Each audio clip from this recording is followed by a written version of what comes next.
ang nilalang sa Tabaco Road. Noong huling bahagi ng 1990 sa Barangay Cormidal, Tabaco City, Albay, naganap ang isang pangyayaring hanggang ngayon ay kinukuwento pa rin ng mga matatanda. Isang gabi, bandang 11:30, may mahinang lindol na nayanig ang buong lugar. Lumabas ang mga residente sa kani-kanilang bahay at isa sa unang nagising ay si Mang Lito, isang pedicab driver na nakatira malapit sa kawayanan. Habang nakatayo siya sa labas at inaabangan kung may susunod pang pagyanig, napansin niya ang kapitbahay na dapat na lamang ay apatid nilang buntis, si Aling Mila, na parang nanginginig, namumutla at hirap huminga. Sabi ni Aling Mila, "Parang may nakatingin sa atin." Pero inisip na lang ni Mang Lito na dala ng nerbiyos ang sinasabi niya. Habang bumabalik siya sa bahay, may narinig siyang kakaibang huni mula sa kawayanan. Hindi hayop, hindi ibon, hindi tao. Mahaba, mababa, at parang nagmumula sa taas ng hangin. Kinabukasan, matapos kumalat ang balitang may buntis na nahirapan pagkatapos ng lindol, naging seryoso ang mga matatanda. Pinayuhan nila ang mga tao na umiwas lumabas sa gabi, lalo na kung may buntis sa paligid. Si Lola Perla, ang pinakamatanda sa lugar, ay nagbabala. Pag may lindol at may nabubuong bata, gumagala ang mga nilalang na hindi dapat makita. Kinabukasan ng gabi, nagpasya si Mang Lito at ilang kapitbahay na magbantay sa bahay ni Aling Mila para makasiguro sa kaligtasan nito. Habang nagsisindi sila ng lampara at nag-uusap sa labas. Napakatahimik ng buong paligid, masyadong tahimik para sa isang probinsya. Pagkalipas ng hating gabi, biglang namatay ang ilaw. Sumabay dito ang kakaibang tunog sa bubong. Mahina sa una. Tok, tok, tok. Parang maliliit na paa na tumatakbo sa pawid. Pero ang bubong ay gawa sa pawid. Hindi dapat kayang buhatin ang bigat ng tao. Ilang segundo pa. Lumakas ang tunog at parang may naglalakad ng buong bigat sa bubong. Sa loob, rinig nila ang mahina at hirap na boses ni Aling Mila. Agad silang nagsabit ng asin, bawang, walis tingting at buntot pagi sa paligid. Habang nagmamadali silang nag-aayos ng proteksyon, biglang tumahimik ang lahat. Sobrang tahimik na maririnig na nila ang bawat hingang bitawan nila. Isa sa mga lalaki, si Joel, ay napatingin sa bintana at nanigas. May nakita siyang aninong mahaba, nakayuko at nakasilip.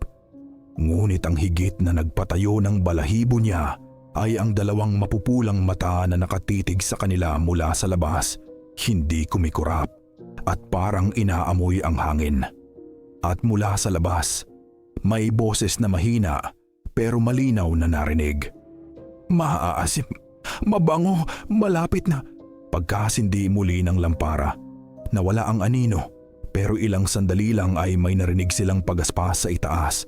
Hindi ito tunog ng ibon, mas mabigat, mas mabagal at mas nakakatakot.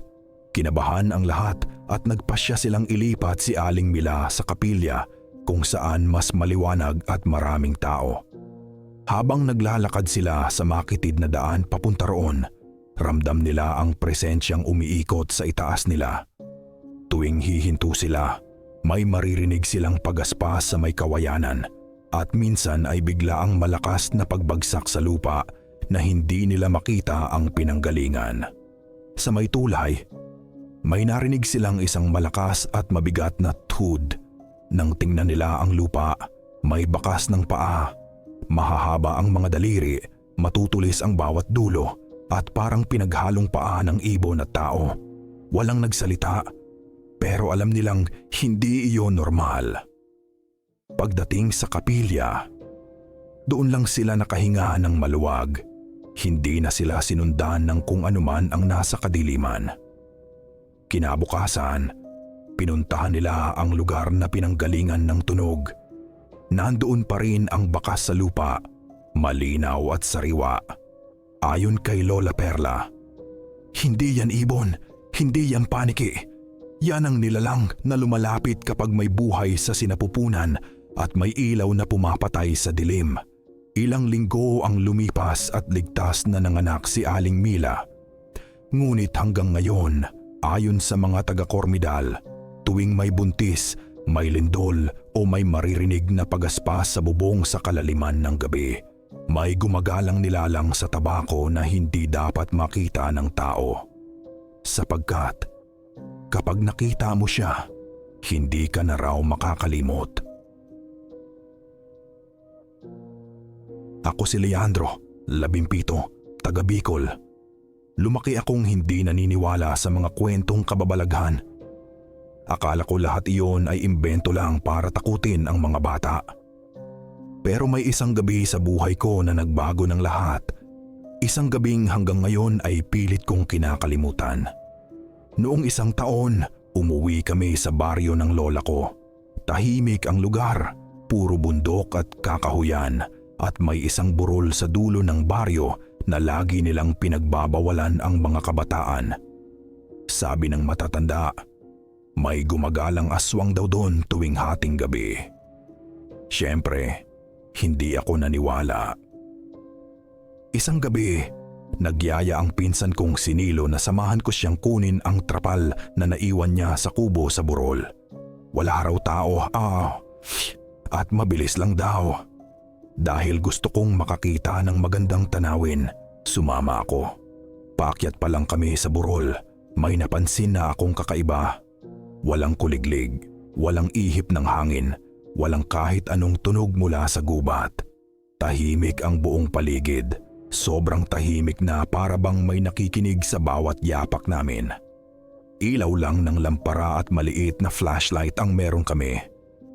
Nang malapit na kami sa kubo, may narinig kaming mahaba at mabigat na pagaspas. Hindi parang ibon, hindi parang paniki, mas mabigat. Sumunod ay ang ingay ng pagkaluskos na parang may gumagalaw sa itaas ng bubong. Umalingasaw din ang isang amoy na hindi ko malilimutan. Bulok na karne na hinaluan ng basang lupa. Nakakasuya sa ilong, nakakasuka. Pagdating namin sa kubo, kinuha agad ni Nilo ang trapal. Bibilisan na sana namin ang pag-alis nang biglang may kumaluskos sa bubong. Mabagal, mabigat, parang may naglalakad. Pag-angat namin ng tingin, may sumungaw mula sa gilid ng bubong. Isang nilalang na payat, halos butot balat, mahaba ang buhok na parang basang lubid at ang mga mata niya ay pulang-pula, hindi parang mata ng tao. Matulis ang mga ngipin, nakanganga na parang hayop na gutom. Hindi ako nakapagsalita, hindi ako nakagalaw. Nagsisigaw si Nilo ng takbo at saka kami kumaripas. Pero pagtalon namin mula sa kubo, tumalon din ang nilalang, mataas, sobrang taas. Hindi ito lumipad, pero para bang kayang sumampa sa anumang puno sa isang iglap. Ilang beses namin siyang nakita sa unahan namin. Nakadikit sa sanga, nakabantay, nakatingin. Hindi niya kami agad inaatake. Para bang pinaglaruan niya muna kami. Sa bawat pagtakbo namin, naririnig namin ang bigat ng paglapag niya sa lupa. Parang 3 metro ang layo ng bawat hakbang. Minsan sa lupa, minsan nasa itaas ng puno, minsan bigla na lang nasa gilid ng daan. Naiwan ako saglit dahil napilipit ang paa ko. At nang lumingon ako, nakita ko siyang nakatayo sa gitna ng trail, nakayuko, nakanganga, at humihinga ng malalim na parang inaamoy ako. Amoy bulok na laman ang bawat pagbuga niya ng hangin. Doon ko nahanap ang lakas para tumakbo ulit. Naaalala ni Nilo ang sinabi ng lola namin noon. Takot daw sa liwanag ang mga aswang. Ang meron lang kami ay maliit na kahon ng posporo na may 2 piraso pa. Nang malapit na kaming maabutan, sinindihan ni Nilo ang isa. Umilaw ang maliit na apoy. Napaatras ang nilalang, naglabas ng matinis at mababang ungol na parang pinaghalong iyak at galit. Pero mabilis ding namatay ang posporo. Alam naming babalik siya, kaya tumalon kami pababa sa mas matarik na trail para makababa ng mas mabilis. Halos gumulong kami pababa, putik, bato, ugat. Wala kaming pakialam. Basta't makalayo lang. Sa bawat paghinga ko, iniisip ko kung gaano kalapit na ba siya. Minsan naririnig ko, minsan hindi. Minsan parang nasa gilid namin. Minsan parang nasa taas ng puno. Paglapit namin sa dulo ng burol, malapit na sa unang poste ng ilaw ng baryo, biglang tumigil ang lahat. Walang yabag, walang pagaspas, walang anino. Nang lumingon ako, nakita ko siyang nakadikit sa isang puno, nakatingin sa aming dalawa. Hindi gumagalaw, hindi sumasama pababa. Parang nakapako sa dilim. At bago ito tuluyang umatras, narinig kong bumulong. Gutom ako. Pagdating namin sa baryo, hingal na hingal kami. Kinausap kami ng lola. Hindi siya nagulat, hindi siya nagtanong. Ang sabi lang niya, may nilalang daw sa burol na dati ay tao. Isang taong namatay na puno ng galit at gutom. At mula noon ay hindi na umalis sa lugar na iyon. Mula noon, tuwing umuuwi ako sa baryo, may mga gabi pa ring parang may kumakaluskos sa bubong, dahan-dahan, mabigat. Minsan may naririnig akong pagaspas na hindi ko alam kung hangin ba o kung siya iyon. At sa ilang pagkakataon, parang may pulang matang nakasilip mula sa labas ng bintana. Hindi gumagalaw, nakatingin lang. Hindi ko na tinitingnan. Hindi ko na gustong makita kung nakangiti siyang muli.